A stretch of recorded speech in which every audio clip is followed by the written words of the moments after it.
We decided you're not coming. My mom will go instead. Jessica's voice cut through the morning air like a knife as she stood in my kitchen, sipping coffee from my favorite mug. I don't want to babysit an old lady during my vacation. The words hit me like a slap, but I kept my face perfectly calm. Thomas, my son, stood behind her looking uncomfortable but saying nothing. Again. My grandson Samuel stared at his shoes, embarrassed by his mother's cruelty. "Have a nice trip," I said simply, turning back to my morning toast. If you're watching this, subscribe and let me know where you're watching from, because what happened next changed everything. Jessica smirked, thinking she'd won. Oh, honey, if only she knew that her little performance had just handed me the perfect opportunity I'd been waiting for. You see, I may be 68, but I didn't survive 40 years as a trauma nurse by being weak. I learned to read people, to see through their masks. And Jessica? Well, let's just say her mask had more holes than a piece of Swiss cheese. "The resort has a spa, Eleanor," she continued, her voice dripping with fake sweetness. "You wouldn't enjoy all that walking anyway. My mother loves Caribbean cruises, right? Because apparently 68 equals decrepit in Jessica's world. I'd run 3 marathons in my 50s, but sure, walking on a beach would probably kill me." Thomas finally spoke up, but only to enable her. "Mom, maybe next time we can plan something more. Suitable for you. Suitable for me." As if I hadn't raised this man alone after his father died, working double shifts to put him through architecture school. As if I hadn't been the one babysitting Samuel every weekend while they went to their fancy lawyer parties. But who's keeping track, right? "Of course, dear," I replied, keeping my voice steady. "I have plenty to keep me busy here." And I did. Because while Jessica thought she was so clever, so untouchable, I had been watching, waiting. And now, thanks to her little performance this morning, it was time to act. After they left to pack, I walked to my bedroom and opened the drawer where I kept my most important documents. Hidden beneath old photo albums was a manila envelope that would change everything. Inside were phone records, bank statements, and several very interesting photographs. You see, Jessica had gotten sloppy. 3 months ago, I noticed she'd been taking a lot of client meetings that lasted until midnight, because apparently lawyers do their best work after everyone else goes to sleep. How professional. When she started volunteering to pick up Samuel from school every day, something she'd never done before, I knew something was deeply wrong. Jessica suddenly becoming Mother of the Year was about as believable as a unicorn applying for a job, so I did what any smart woman would do. I called my old friend Detective Rodriguez from my nursing days and asked for a recommendation. 3 weeks later, I had a private investigator and a growing file of very interesting photographs. The next morning, I drove to my lawyer's office downtown. Marcus Webb had been my attorney for 15 years, ever since Harold passed away. He was one of the few people who knew the real reason behind my sudden interest in updating my will. "Eleanor, are you absolutely sure about this?" Marcus asked, reviewing the documents spread across his mahogany desk. "These changes are significant." "Completely sure," I replied, signing my name with a steady hand. "I've had 3 weeks to think about it, and frankly, that's 3 weeks too many."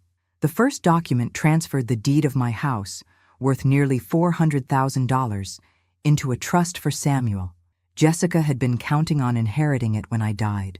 Surprise! Turns out the old lady knows how to use a lawyer, too. The second removed Jessica as the secondary beneficiary on my life insurance policy. Thomas would still get his share, but Jessica's name was erased completely. Poof! Gone faster than her fake smiles when she thought nobody was watching. The third was the most satisfying. I was creating a college fund for Samuel with money from my savings account, an account Jessica assumed didn't exist because she never bothered asking about my finances. Amazing how people who want your money never actually want to know about your money. The timing of this, right before their trip, Marcus raised an eyebrow. "Perfect timing," I corrected. "Have you prepared the envelope?" He handed me a thick manila folder. Inside were copies of all the legal documents, along with the photographs my private investigator had taken. Pictures of Jessica kissing her law partner Richard Hayes in his BMW. Bank records showing she'd been borrowing from the firm's client trust fund to pay for her expensive lifestyle. Phone records proving months of lies. The evidence of financial misconduct is solid, Marcus said quietly. The state bar will have to investigate, and if this goes to the authorities, that's up to Thomas to decide, I replied, though we both knew what would happen. I'm just making sure my son knows who he's really married to. I drove home feeling lighter than I had in months. Jessica thought she could humiliate me, exclude me from my own family, treat me like a burden to be discarded. She was about to learn that underestimating Eleanor Mitchell was the biggest mistake of her life. That evening, I prepared dinner for one and sat in my quiet kitchen, imagining their faces tomorrow at the airport. Jessica would be so focused on her victory, so eager to show off her expensive luggage and first-class tickets. She had no idea that her perfect vacation was about to become the worst day of her life. I pulled out my phone and sent a text to my dear friend Margaret. Tomorrow, the truth comes out. Wish me luck. Her response came immediately. About time. That woman had it coming. Give them hell, Eleanor. Oh, I planned to. The next morning I woke up early and put on my best dress. The navy blue one with pearl buttons that Harold always said made me look distinguished. If I was going to end Jessica's reign of terror, I was going to look good doing it. I arrived at the airport 2 hours before their flight, envelope in hand. The international terminal was buzzing with excited travelers, but I felt perfectly calm. This was the moment I'd been planning for months. When I spotted them at the check-in counter, my heart almost broke. Thomas looked genuinely happy for the first time in years, and Samuel was bouncing with excitement about his first trip to the Caribbean. Jessica stood between them like a queen surveying her kingdom, her designer luggage strategically positioned for maximum show. "Eleanor!" Samuel ran over and hugged me. "Grandma, I wish you were coming with us." "Oh, sweetheart, Grandma has important things to do here," I said, ruffling his hair. "But I brought you something for the trip."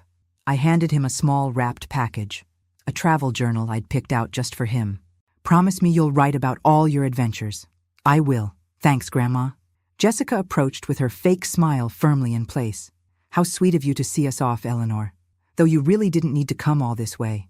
"Oh, but I did," I replied smoothly. "I have something very important for Thomas." I pulled out the manila envelope and handed it to my son. "Don't open this until after takeoff, honey. It's sensitive family business that shouldn't wait until you get back." Thomas looked confused, but took the envelope. "Mom, what is this about?" "Just some documents that need your attention," I said, keeping my voice light. "Nothing urgent but important. You know how paperwork can be." Jessica's eyes narrowed slightly. She'd always been suspicious of my motives, probably because she couldn't imagine anyone being genuinely kind without an agenda. Takes one to know one, I suppose. "Well," she said, checking her expensive watch, "we should get through security. First-class boarding starts soon." Of course it was first class, because flying with the peasants would simply be unbearable for Princess Jessica. I hugged Samuel tightly, then Thomas. When Jessica leaned in for our usual awkward air kiss, I whispered just loud enough for her to hear, "Enjoy your last family vacation, dear." The color drained from her face faster than water down a sink, but before she could respond, I was already walking away. "Have a wonderful trip," I called over my shoulder, giving them a cheerful wave. I practically skipped to my car. At 71, I was finally learning the joy of well-timed dramatic exits. As I drove home, I wondered how long it would take. The flight to Barbados was 4 hours. Thomas would probably wait an hour after takeoff, maybe 2. By tonight, my phone would be ringing, and Jessica's perfect life would be over. I was arranging flowers in my garden when my phone rang. The caller ID showed Thomas's number, and I could hear the airplane engines in the background. Right on schedule. "Mom." His voice was hollow, devastated. "We need to talk." "How was takeoff, dear?" I asked calmly, snipping a rose stem. "I hope the weather cooperated." Just don't." I could hear him struggling not to cry. "Jessica is in the bathroom. She's been in there for 20 minutes since I showed her the photos." "Oh my. Motion sickness can be terrible at altitude." "Mom, please." "And how are the photos, Thomas? Nice and clear? I did pay extra for the high-resolution package." "How long have you known?" I set down my gardening shears and sat on my porch swing. 3 months, since she started having those late client meetings. 3 months. He was quiet for a long moment. The bank statements. "Mom, she stole almost $200,000 from client accounts. She could go to prison." "Yes, she could." And Richard Hayes. I trusted him. We've been friends since law school. I'm sorry. Thomas, I truly am. Are we really turning around? His voice broke completely now. The captain said we could return to Miami if there was a family emergency. That's your decision, son. I heard Jessica's voice in the background, sharp and panicked. Don't you dare turn this plane around! She's manipulating you! Ah, yes. Because gathering evidence of someone's crimes is manipulation now. The audacity was almost impressive. She says you planned this, Thomas said. She says you're trying to destroy our marriage. Thomas, I said gently, deadheading a particularly stubborn Petunia. Did I take those photographs? Did I make her steal that money? Did I force her to have an affair? Silence. Sometimes the best arguments are the ones that make themselves. She did this to herself, honey. I just made sure you found out before she destroyed your life completely. Think of me as a public service announcement. We're coming home, he whispered. Samuel doesn't understand what's happening. He keeps asking why Mommy is crying. My heart ached for my grandson, but this pain was necessary. Better he learn the truth now than grow up thinking it was normal to treat family members like garbage. I'll be here when you get back, I promised. Mom? Thank you. I should have protected you from her years ago. I'm so sorry. You're my son, Thomas. You don't need to apologize for loving the wrong person. After we hung up, I called Marcus. They're coming back. You might want to prepare for some very angry phone calls. Are you ready for what comes next? What? Eleanor? I looked around my peaceful garden, at the home I'd built with Harold, at the life Jessica had tried to take from me. I've been ready for months. They arrived home 6 hours later. Thomas's BMW pulled into my driveway just as the sun was setting, and I watched from my window as they sat in the car for several minutes, clearly arguing. Samuel got out first, running to my door with tears in his eyes. Grandma, why did we have to come back? Mom and Dad are fighting and nobody will tell me what's happening. I pulled him into a hug. Come inside, sweetheart. Let's get you some cookies while your parents sort things out. Thomas appeared at my door looking like he'd aged 10 years. His eyes were red-rimmed, his usual confident posture completely deflated. Where is she? I asked. In the car, making phone calls. She's calling every lawyer she knows, trying to figure out how to spin this. He laughed bitterly. She actually suggested we could work it out if I just forgot about the evidence. And? I told her I'd already called my divorce attorney. Jessica finally stormed up to my door, her perfect hair disheveled, her designer outfit wrinkled from the plane. The mask had completely slipped, revealing the vicious person underneath. Frankly, it was an improvement. At least now she was being honest. You vindictive old witch, she screamed. How dare you destroy my family? My family? I stepped outside, and despite being 24 years older, I felt like I towered over her. Samuel is my grandson. Thomas is my son. You're just someone who married into this family and forgot what respect means. I'm calling the police. This is harassment, stalking. Please do, I said calmly. I'm sure they'll be very interested in those bank records. Ask for Detective Rodriguez. Tell him Eleanor Mitchell sent you. We've become quite friendly. Thomas put his hand on Jessica's shoulder. Jess, stop. Just stop making it worse. She spun around to face him. Worse? She hired someone to follow me. She violated my privacy. You violated our marriage. Thomas's voice finally showed some real anger. You stole money from clients, from people who trusted you. It was borrowing. I was going to pay it back. With what? Richard's money? The name came out like poison. How long, Jessica? How long have you been lying to me? The mention of her lover hit Jessica like a physical blow. She looked between Thomas and me, realizing that her carefully constructed world was crumbling faster than she could rebuild it. Take Samuel inside, Mom, Thomas said quietly. This conversation is over. As I led my grandson into the house, I heard Jessica's voice getting more desperate, more shrill. You can't take my son away from me. I'm his mother. You should have thought about that before you decided to become a criminal, Thomas replied. From my kitchen window, I watched as Thomas loaded Samuel's suitcase into his car. Jessica stood on my driveway, screaming threats and accusations that echoed through the quiet neighborhood. But I wasn't worried. The truth was on our side now, and truth has a way of setting everyone free, even when it hurts. The next morning, my doorbell rang at 7 a.m. I opened it to find Thomas standing there with 2 suitcases and a very confused-looking Samuel. They looked like refugees from the Jessica disaster zone. "Can we stay here for a while?" Thomas asked. "Just until I figure things out?" "This is your home, too," I said, stepping aside to let them in. "Always has been. Besides, I could use some help reaching the high shelves." Samuel ran straight to the kitchen. "Grandma, do you have pancake mix? Mom never makes pancakes anymore." "Of course I do." "Sweetheart, your grandmother believes in keeping the important things well stocked: pancake mix, tissues, and evidence folders." While I cooked breakfast, Thomas sat at the kitchen table staring at his phone. 22 missed calls from Jessica, 31 text messages. I think she's having what you might call a breakdown. Fascinating. I haven't received a single call. It's almost like she finally understands that I'm not someone she can sweet-talk anymore. "What did your lawyer say about the custody situation?" "Emergency hearing next week. With the evidence you provided, he thinks I have a solid case." Thomas looked up at me with something I hadn't seen in years.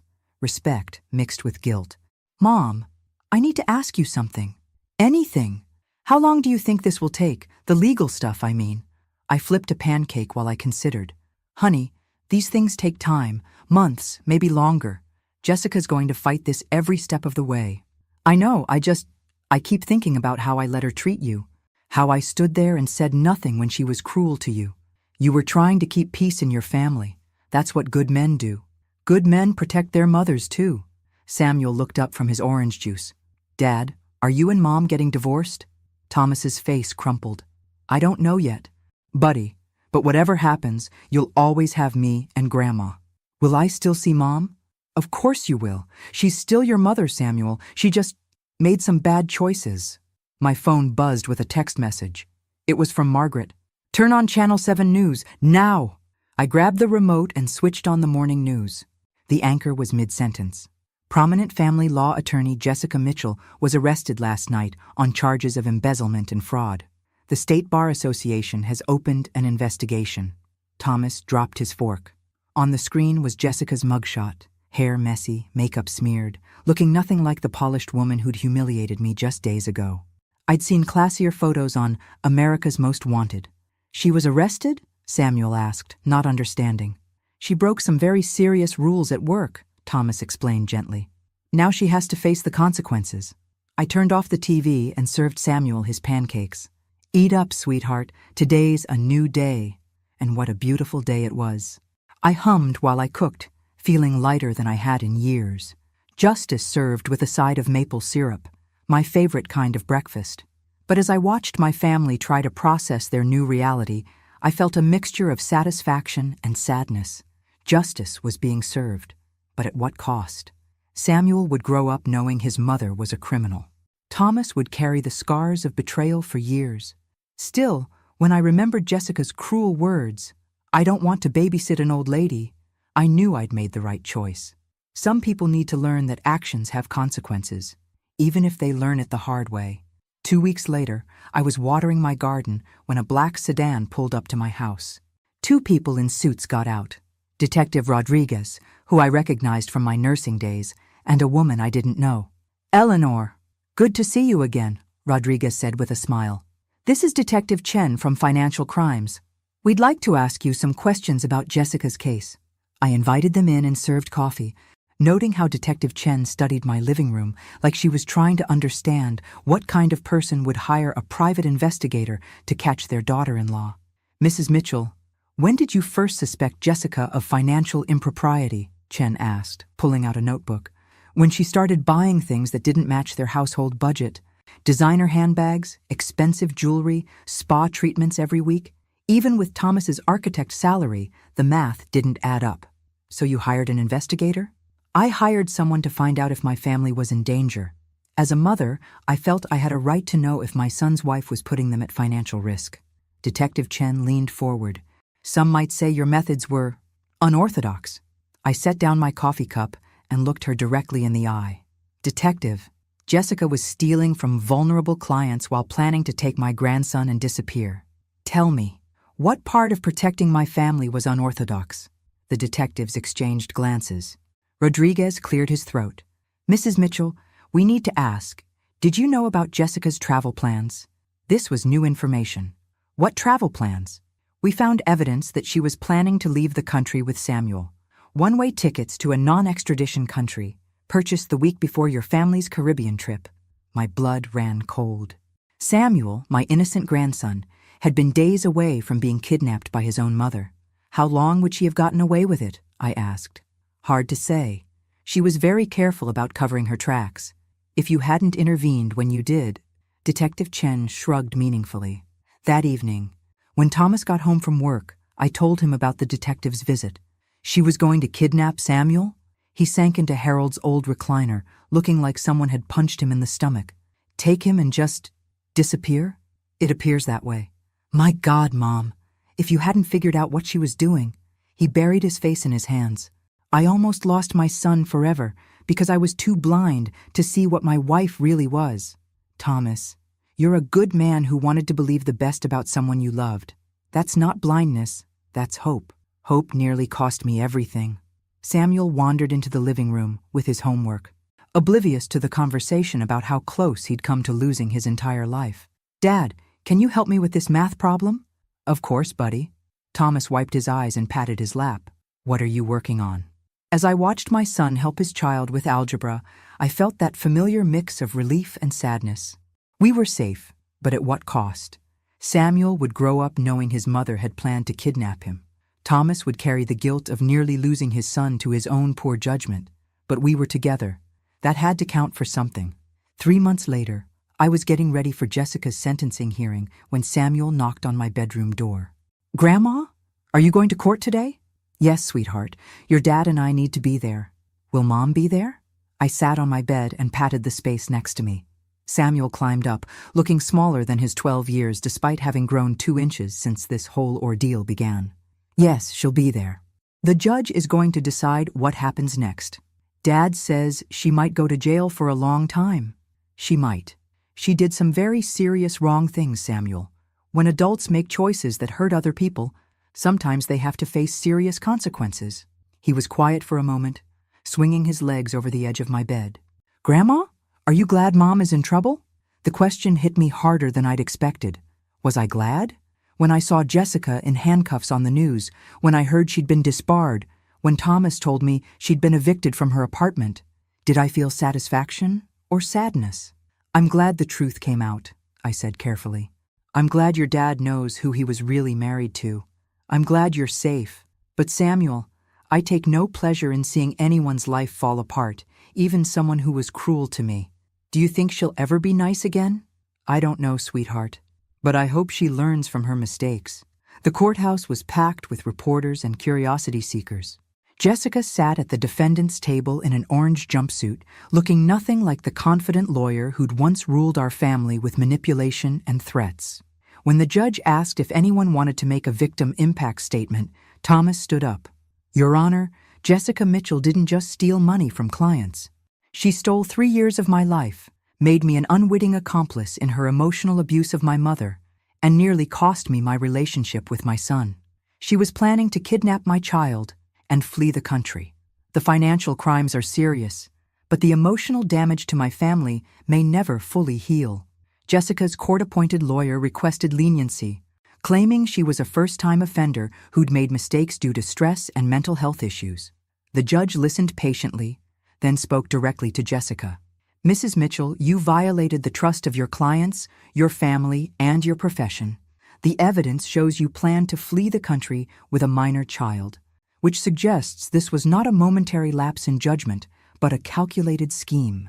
I sentence you to 3 years in state prison, with the possibility of parole after 18 months. 3 years.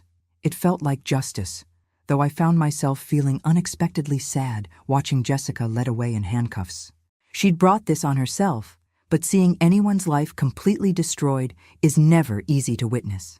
As we left the courthouse, Samuel asked, Grandma, what happens now? I took his hand. Now we go home and live our lives. Honestly, happily, and with respect for each other. Will you teach me to make your chocolate chip cookies? I smiled. I thought you'd never ask. Can we add extra chocolate chips? Since Mom's not here to complain about sugar intake? Samuel Mitchell, I like the way you think. 8 months after Jessica's sentencing, life had settled into something resembling normalcy. Thomas had moved permanently into my house. We'd converted the old sewing room into his home office. Samuel was thriving at his new school and had made the baseball team. But I'd be lying if I said everything was perfect. Thomas still struggled with guilt over not seeing Jessica's true nature sooner. Samuel had nightmares sometimes about his mother trying to take him away, and I found myself looking over my shoulder more than I cared to admit, wondering if Jessica had friends on the outside who might blame me for her downfall. It was during one of these quieter moments that William Harrison entered our lives. I was pruning roses in my garden when a car I didn't recognize pulled into my driveway. A tall, distinguished man with silver hair got out, carrying a small bouquet of wildflowers that looked like he'd picked them from his own garden. "Mrs. Mitchell, I'm William Harrison. I live 3 houses down, the blue house with the white shutters." "Oh yes, the retired judge. I remember hearing you moved in last spring." "That's right. I was wondering, would you like to have coffee sometime? I make terrible coffee, but my neighbor Margaret tells me you make excellent conversation." I laughed, surprised by his directness. "Margaret's been talking about me. She mentioned that you're someone who stands up for her family. In my 30 years on the bench, I learned to recognize strength when I see it." I looked at this man. William really looked at him. He had kind eyes behind wire-rimmed glasses, and something about his presence felt genuinely peaceful. "I make coffee every morning at 8, I said. "You're welcome to join me tomorrow. Fair warning, though, my life's been a bit dramatic lately." "I'll take my chances," he said with a warm smile. After he left, I called Margaret immediately. "You meddling old hen," I said, but I was laughing. "What have you been telling that poor man about me?" "Only the truth, Eleanor. That you're the strongest woman I know, and you deserve someone who appreciates that strength." That evening at dinner, I mentioned William to Thomas and Samuel. "Grandma has a boyfriend," Samuel announced gleefully. "I do not. He's just a neighbor being friendly." Thomas grinned. "Mom, you're allowed to be happy. Dad would want that for you. Your father's been gone 8 years, Thomas. I've been happy. You've been surviving. There's a difference."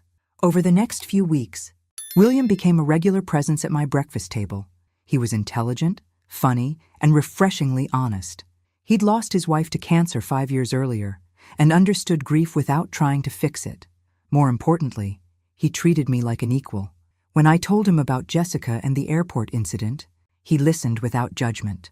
"You protected your family," he said simply. "That's what mothers do. Some people think I was vindictive. Some people don't understand the difference between justice and revenge. You chose justice." Samuel adored William, especially when he discovered that William had been a Little League coach for 30 years. Thomas approved too, though he warned William with mock seriousness that he'd have to answer to both him and Samuel if he hurt me. "I have no intention of hurting your mother," William assured him. "She's been hurt enough for one lifetime." One evening, as William and I sat on my porch swing, watching Samuel practice baseball in the yard, he asked, "Do you ever regret how things happened with Jessica?" I considered the question carefully. I regret that it had to happen at all. I regret that Samuel lost the mother he thought he had. But do I regret stopping her from destroying my family? Never.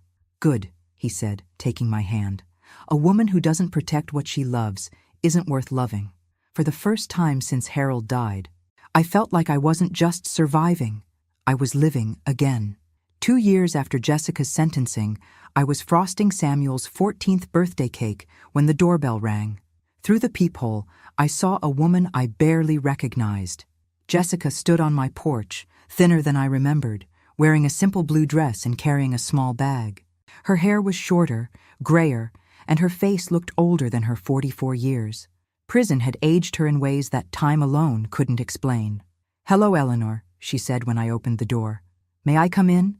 "Samuel's not here. He's at baseball practice with William." "I know. I came to see you." I hesitated, then stepped aside. She entered my living room cautiously, like she was afraid I might attack her. "You look well," she said, sitting on the edge of Harold's old chair. "Prison seems to have taught you manners." She flinched but didn't defend herself. "I deserved that." "You deserved a lot more than that." We sat in uncomfortable silence for several minutes. Finally, Jessica spoke. "I want to apologize. Not because my lawyer told me to, not because I'm trying to get something from you. I want to apologize because I was wrong, and I hurt people I should have loved. And I want to ask for a second chance. Not with Thomas. I know that's over. Not even with Samuel. Necessarily, though I hope someday he'll let me back into his life. I want a second chance to be a decent human being. I studied her face, looking for signs of manipulation, the old Jessica hiding behind rehearsed words. But what I saw was something I'd never seen before. Genuine remorse. What do you want from me? Jessica? A job. Margaret told me you volunteer at the free clinic downtown. They need a receptionist, someone to answer phones, schedule appointments, help people who can't afford health care. You want to work at a clinic? I want to help people instead of using them. I want to do something that matters, something that helps instead of hurts. She reached into her bag and pulled out a letter. This is from my therapist in prison. She says I have something called narcissistic personality disorder. She says it's not an excuse, but it's an explanation for why I treated people the way I did. I took the letter, but didn't read it. And you think that changes things? No, but I hope it means I can do better. Jessica, you humiliated me. You stole money from people who trusted you. You were planning to kidnap my grandson and disappear to another country. I know. Tears started flowing down her cheeks. I know, and I can never undo any of it. But Eleanor, I'm asking you to give me a chance to try to make amends. Not for forgiveness, I don't deserve that, but for the chance to prove I can be better. I looked at this broken woman sitting in my living room, and for the first time since I'd known her, I saw someone genuine. The mask was finally gone, and underneath was just a damaged person who'd made terrible choices. The clinic job pays minimum wage. You'd be cleaning bedpans and dealing with people who are sick, scared, and sometimes angry. You'd be working for Dr. Martinez, and she doesn't tolerate drama or attitude. I understand. If you mess up even once, if you're late or rude or dishonest in any way, you're gone. And I'll make sure you never work in this town again. I understand. And Jessica, if you ever hurt Samuel again, what I did before will look like kindness compared to what I'll do next. She nodded, still crying. Thank you. Eleanor, you don't know what this means to me. Don't thank me yet. Prove you deserve it first. After she left, I called Dr. Martinez and explained the situation. She agreed to give Jessica a chance, with the understanding that she'd be on probation indefinitely. That evening, when Thomas and Samuel got home, I told them about Jessica's visit. She wants to work at the clinic? Thomas asked incredulously. She wants to try to make amends. Do you believe her? I thought about it honestly. I believe she's trying to change. Whether she'll succeed is another question entirely. Samuel, now taller than me at 14, asked quietly, Does this mean Mom might be normal someday? I don't know, sweetheart, but people can change if they really want to. Your mother hurt us badly, but that doesn't mean she can't learn to be better. Will you forgive her if she does? Forgiveness isn't about what other people do, Samuel. It's about letting go of anger so it doesn't poison your own heart. I forgave your mother a long time ago, not for her sake, but for mine. That night, as William and I sat on the porch swing, he asked what I was thinking about. Second chances, I said, and whether people really can change. What do you think? I think some people can. And I think those people deserve the opportunity to try. Even Jessica? Especially Jessica. If she fails, that's on her. But if she succeeds, maybe something good can come from all this pain. 1 year later, I was shopping for groceries when I spotted Jessica restocking shelves in the pharmacy section. She'd been working at the clinic for 8 months, and according to Dr. Martinez, she was reliable, punctual, and surprisingly good with difficult patients.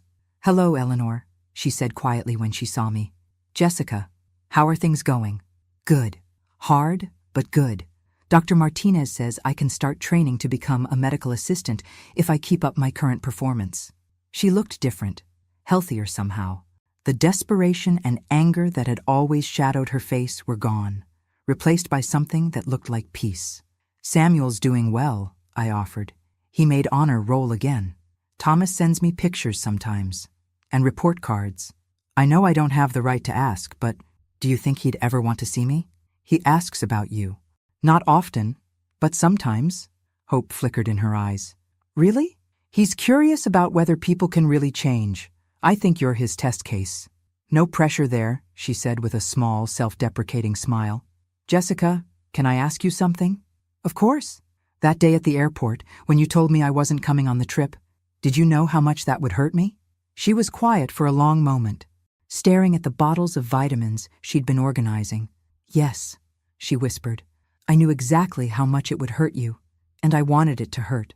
I was angry that Thomas loved you so much, angry that Samuel preferred spending time with you over me. I wanted to punish you for being everything I wasn't. And now? Now I realize that instead of trying to tear you down, I should have been trying to learn from you. You loved your family without conditions. You protected them without expecting anything in return. You were the mother and grandmother I should have been. I felt an unexpected tightness in my throat. Jessica, you're still Samuel's mother. That will never change. But I'm not the mother he deserves. Not yet, anyway. Yet is the important word there. She looked at me with surprise. You really think I can change? I think you already have. The question is whether you can keep changing. I'm trying, Eleanor. Every day I'm trying. I know you are. That evening, I told Thomas about my conversation with Jessica. He listened without comment until I finished. Do you think she's really different? He asked. I think she's working very hard to be different. Whether it lasts remains to be seen. Would you be okay if I let Samuel see her? Just for coffee or something casual? I smiled.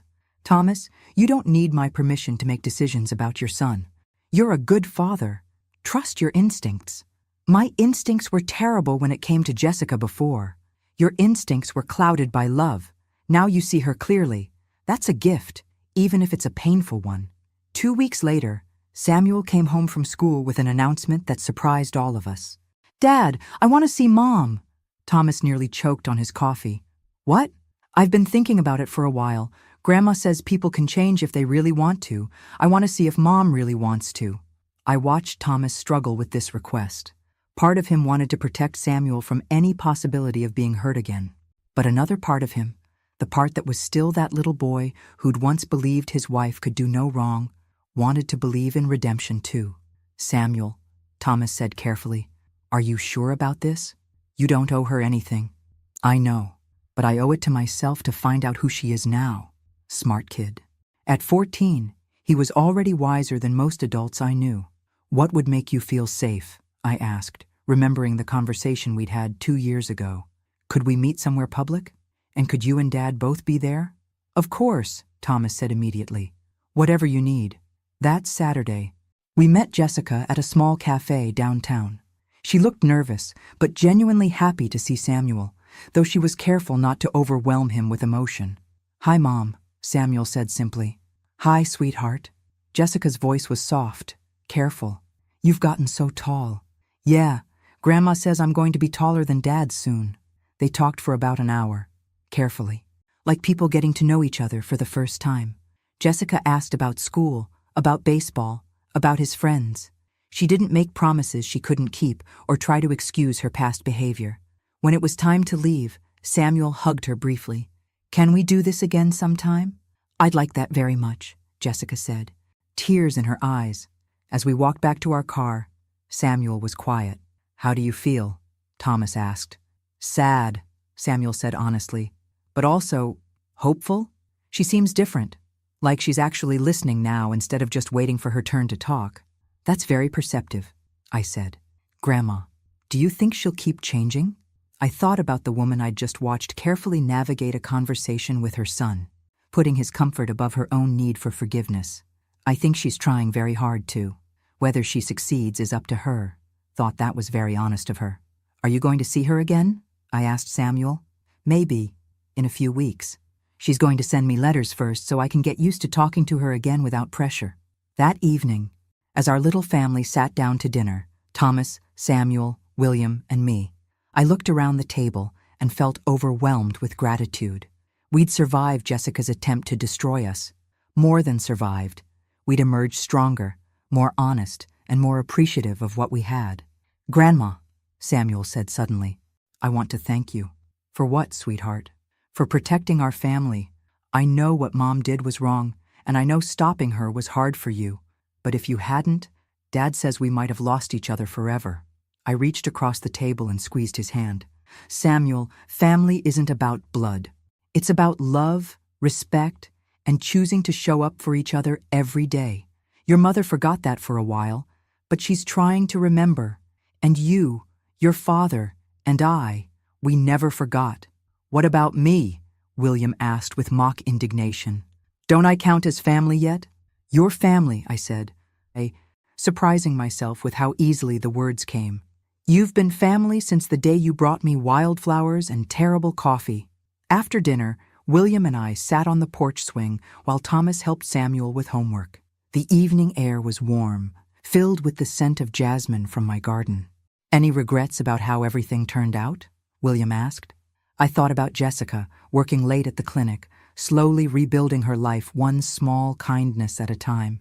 I thought about Thomas, confident and happy in a way he'd never been during his marriage. I thought about Samuel, learning that love requires boundaries and that forgiveness doesn't mean forgetting. You know what I've learned? I said finally. What's that? Sometimes the best revenge isn't getting even. Sometimes it's just becoming the person you were always meant to be. And who were you meant to be, Eleanor Mitchell? I smiled, watching fireflies dance in my garden. A woman who protects what she loves. A grandmother who teaches her family that respect is earned, not inherited. A person who believes in second chances, but never third ones. And a woman who makes excellent coffee, William added. That too. As we sat there in comfortable silence, I thought about that terrible morning 3 years ago when Jessica had announced I wasn't welcome on their family vacation. If someone had told me then that it would lead to this, to a stronger family, to justice served, and to finding love again at 71, I never would have believed them. But life has a funny way of turning our worst moments into our greatest blessings. Jessica had tried to diminish me, to make me feel like a burden to be discarded. Instead, she'd given me the opportunity to show my family exactly who I was. A woman who wouldn't be pushed around, who wouldn't accept cruelty disguised as love, and who would fight for her family with every breath in her body. Thank you, Jessica, I whispered into the evening air. William looked at me curiously. Did you just thank the woman who tried to destroy your family? I thanked the woman who accidentally saved it, I corrected. Sometimes our enemies give us the greatest gifts. They show us exactly how strong we really are. The next morning, I woke up to the smell of coffee and the sound of laughter from my kitchen. Samuel was telling William about his baseball game while Thomas read the newspaper and commented on the terrible state of local politics. This was my family. Not perfect, not without scars, but built on a foundation of honesty and mutual respect. We'd weathered Jessica's storm and emerged intact. And as I joined them at the breakfast table that had witnessed so much pain and healing, I realized something profound. I wasn't just Eleanor Mitchell, the woman who'd been humiliated at an airport. I was Eleanor Mitchell, the woman who'd refused to accept that humiliation as her story's ending. Sometimes the best revenge is simply living well. And we were living very, very well indeed. Thanks for listening. Don't forget to subscribe and feel free to share your story in the comments. Your voice matters.